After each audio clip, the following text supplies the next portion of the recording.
Service Office in Wilmington, Ohio. The preceding signal was attended the weather radio station KIH 42 Covington, Kentucky public warning system. During potentially dangerous weather situations, specially built receivers can be automatically activated by the signal to warn of the impending hazard. Tests of the signal and receiver's performance are normally conducted by the National Weather Service between 11 a.m. and noon each Wednesday.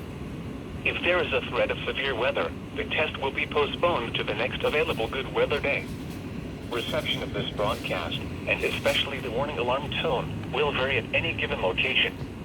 This variability, normally more noticeable at greater distances from the transmitter, can occur even though you are using a good quality receiver in good working order.